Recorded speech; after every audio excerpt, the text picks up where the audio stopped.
a ver por qué profesionales de la medicina del área 7 de salud se encuentran inspeccionando centros médicos, farmacias y laboratorios clínicos en Santo Domingo Este.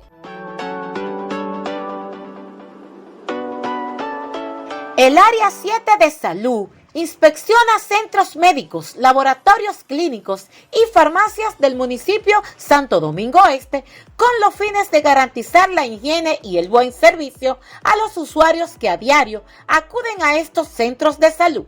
Estas visitas de notificaciones son llevadas a cabo por un equipo de habilitación del área 7 de salud compuesto por profesionales de la medicina como son el doctor Guido Cunillera, doctor Pablo Carvajal, doctora Jocelyn Taveras y la doctora Odalis Montilla. Las supervisiones se realizan por disposición del Gabinete de Salud dirigido por la Vicepresidenta de la República, Raquel Peña, y el Ministerio de Salud Pública bajo la dirección del doctor Daniel Rivera, con la intención de que todos los centros médicos, laboratorios y farmacias operen bajo las normativas que exige el nivel central, a los cuales se les supervisa y orienta para que la ciudadanía reciba un buen servicio de salud.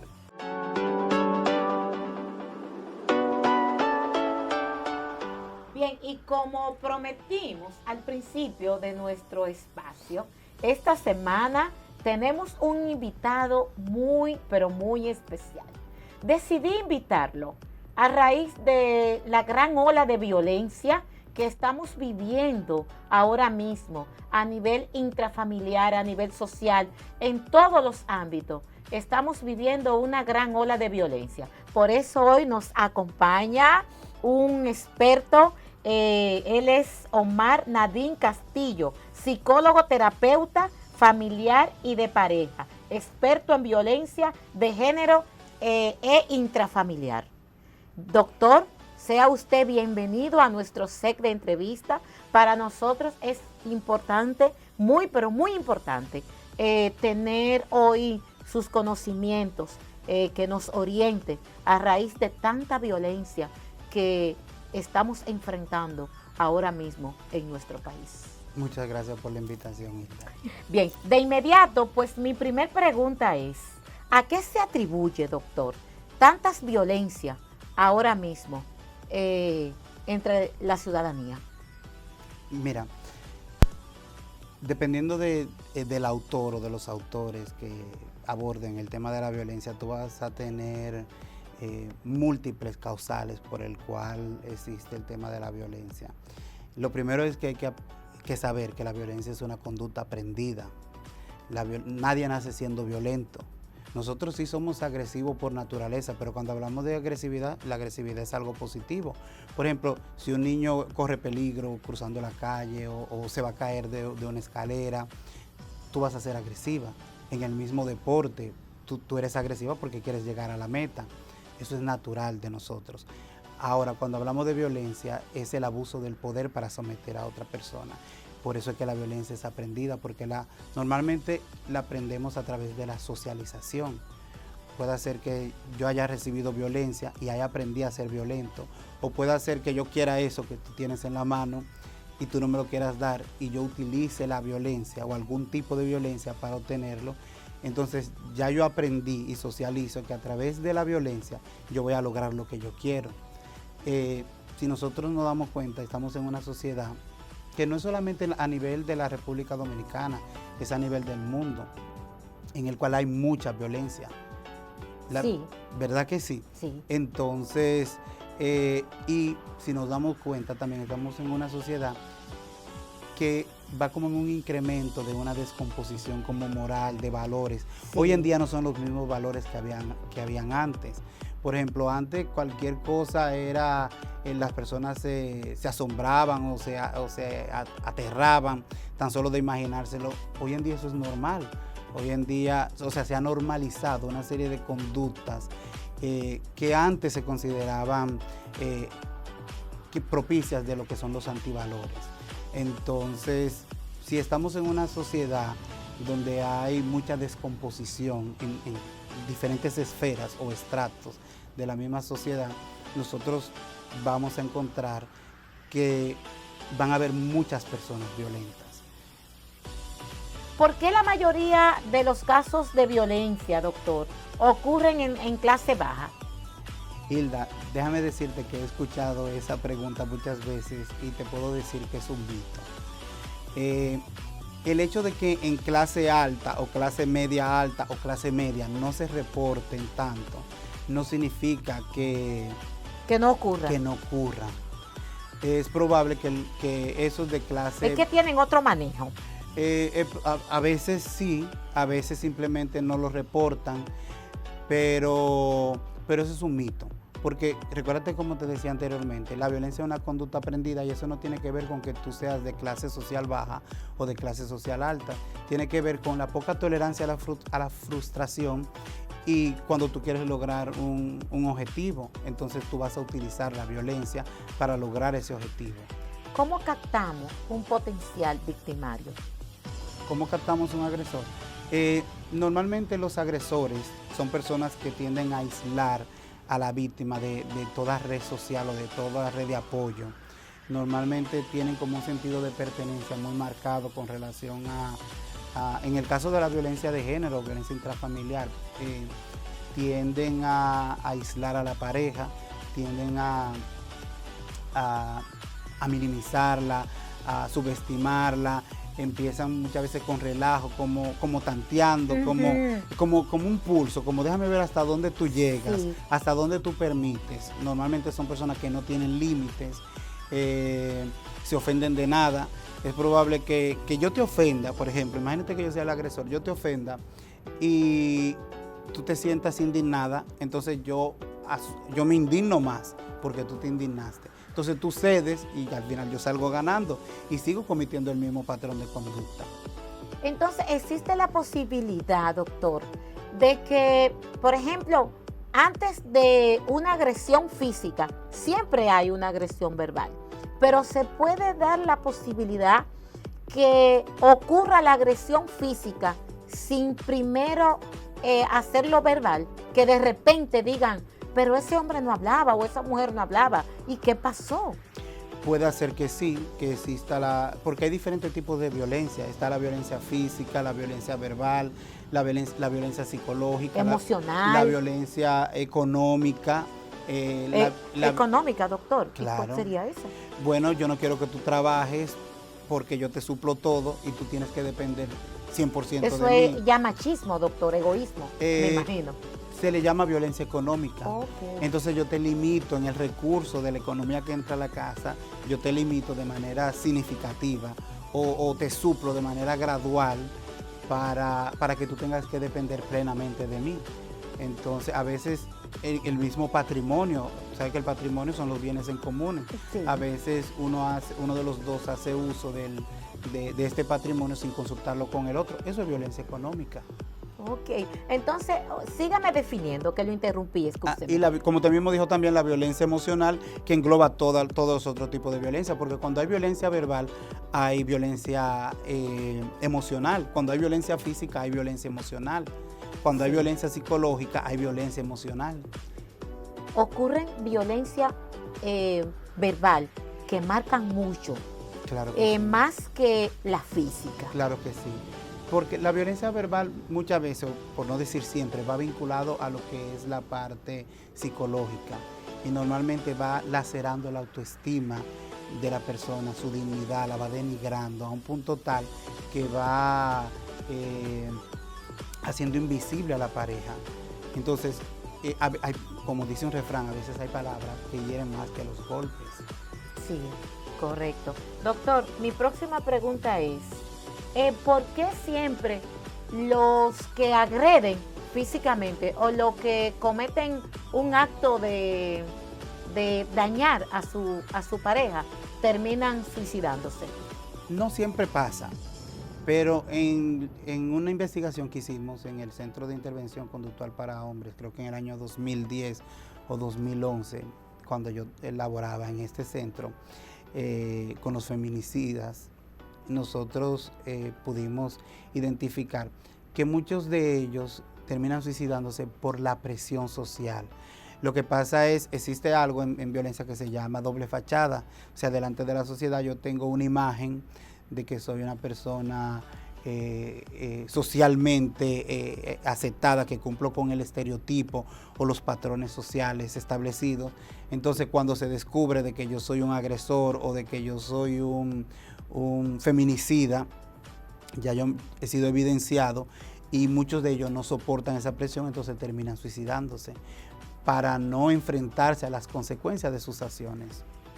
Wow, y cómo, o sea, es increíble. Y dígame algo, doctor, ¿cómo podemos captar en nuestra sociedad un posible agresor físico? Por ejemplo, yo, que tenga un vecino o mi pareja, que aquí se ve mucho que uno se separa y uno pues tiene una nueva pareja y convive con los hijos que no son hijos mutuos. A veces hay cosas que uno puede captar y no lo hace. ¿Cómo uno puede darse cuenta de este cuadro que se puede aproximar? Mira, la violencia se puede identificar desde la infancia. Te voy a poner un ejemplo para que me puedas entender. Por ejemplo, imagínate que recuérdate que te dije que es una conducta aprendida. Imagina que tú tienes 2 niños. La violencia tiene que ver mucho con la poca tolerancia a la frustración. Vamos a decir, imagínate que ahora mismo se vaya la energía eléctrica. Tú no estás preparada para eso, porque tú asumes que debe haber energía eléctrica para que el programa pueda funcionar.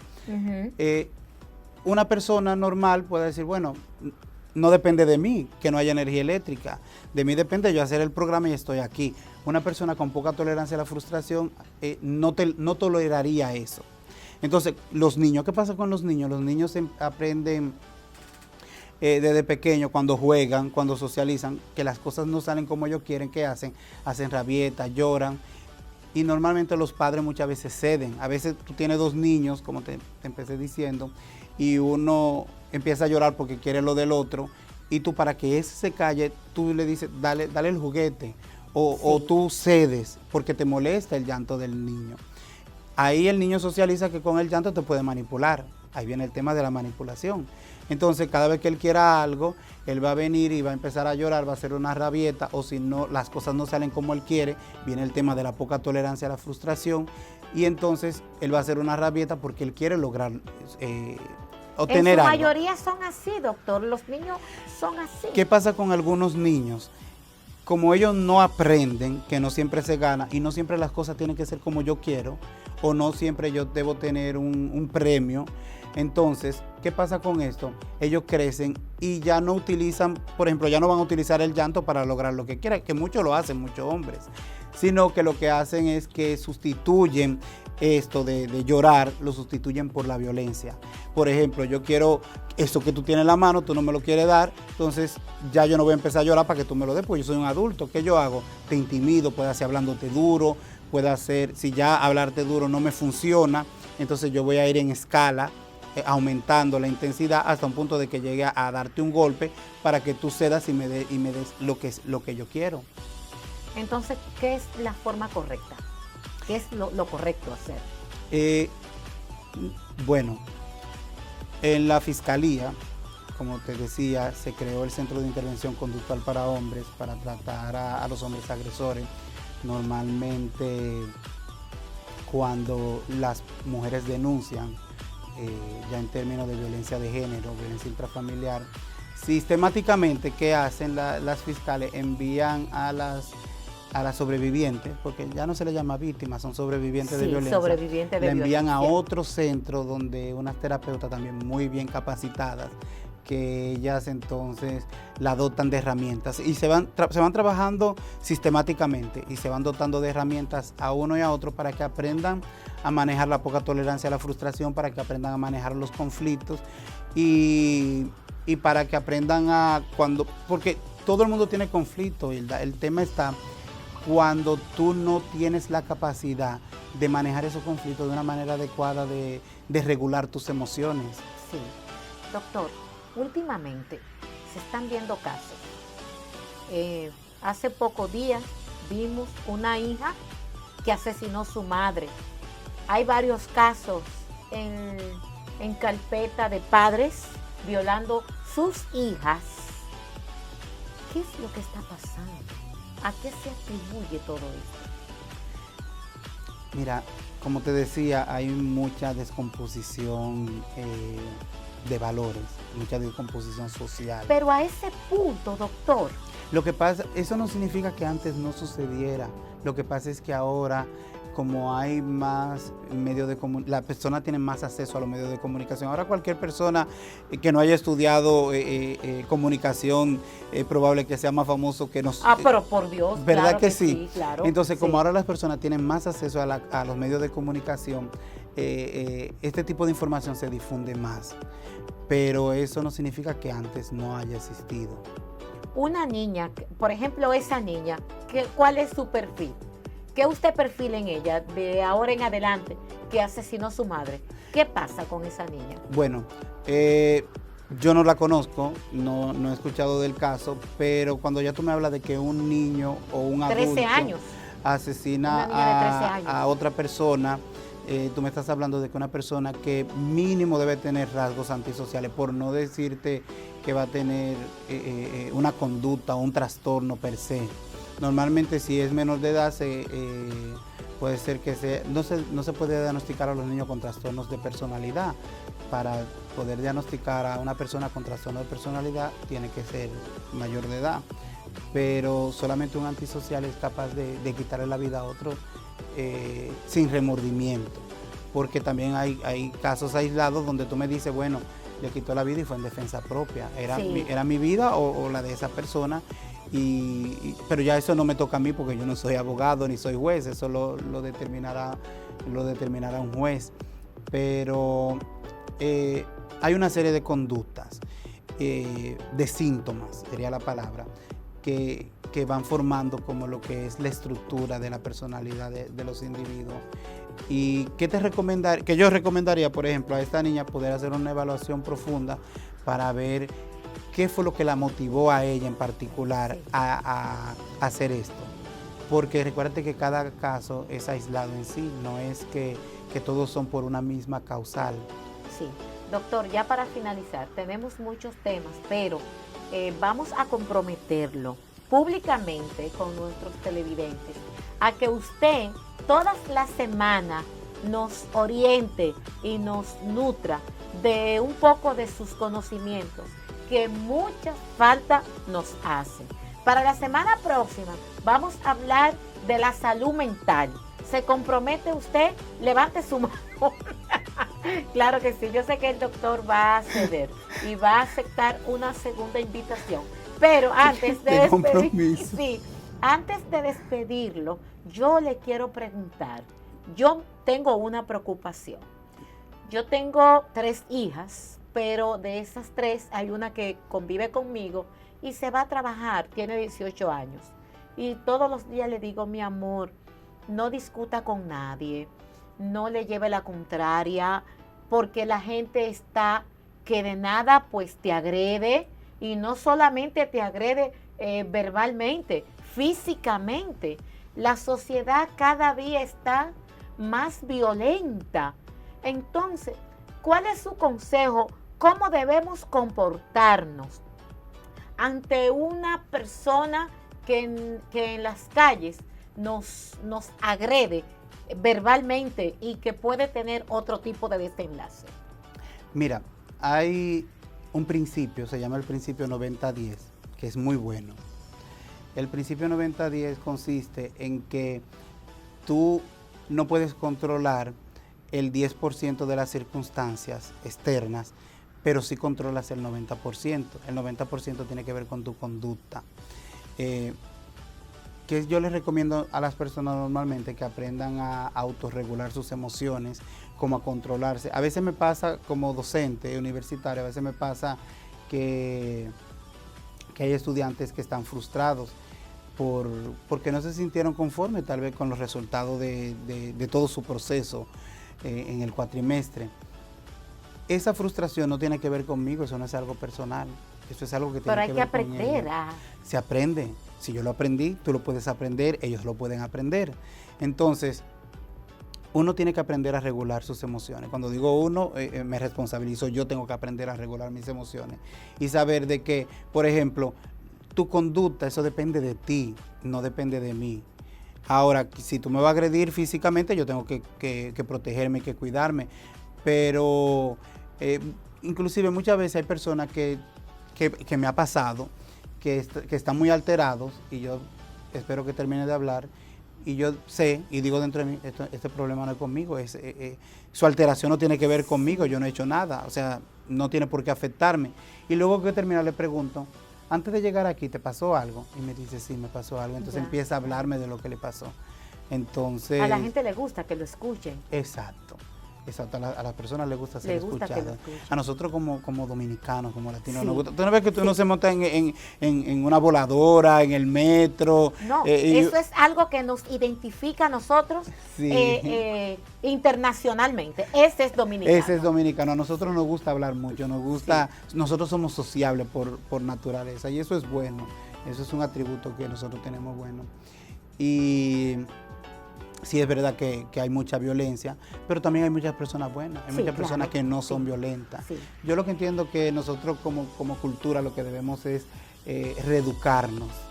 Más programas psicoeducativos, más programas que lo existen, es que ignoramos dónde encontrarlos. Yo entiendo como que deberían de darle más promoción, más campaña, porque aquí en nuestro país existen muchas cosas que yo me quedo sorprendida y digo, wow, pero mira, no y la sabía. gente no sabe, sí. Exacto. Bueno, doctor, muy agradecida.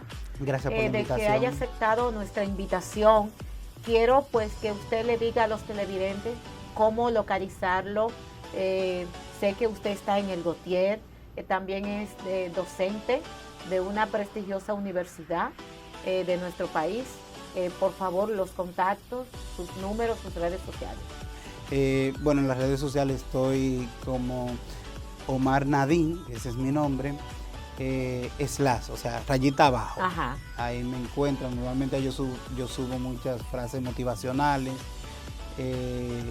y eso en Instagram, claro que sí.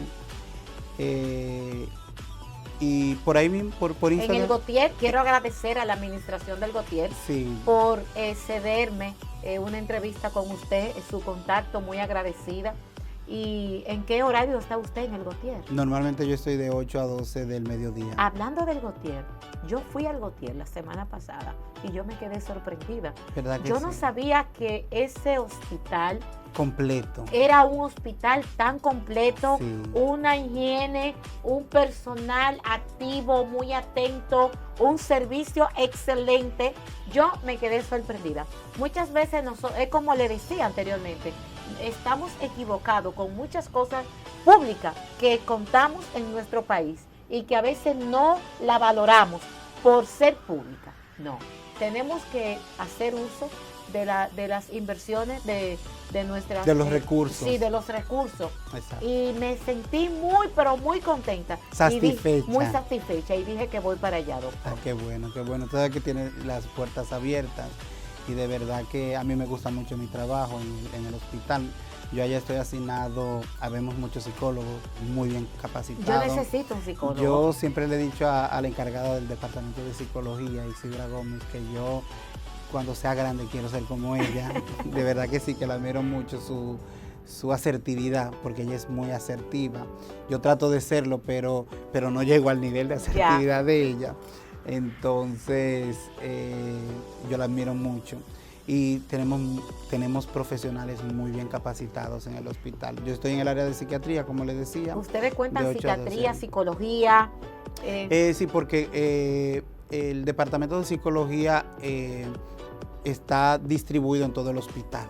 Por ejemplo, yo presto servicio tanto en psiquiatría como en medicina interna. Correcto. Pero hay otros psicólogos que están en cardiología, hay otros que están, por ejemplo, que trabajan con el programa de consejería para pacientes VIH, por ejemplo, hay otros que están en oncología, hay otros que están en ortopedia, neurocirugía. La psicóloga de neurocirugía para mí ha sido mi maestra durante 20 años, o sea, son personas muy cálidas, son muy cálidas. Por ejemplo, la encargada de medicina interna es una persona que tan solo escucharla hablar, una doctora, le produce como esa paz, ese bienestar. Esa seguridad, que es lo que uno busca.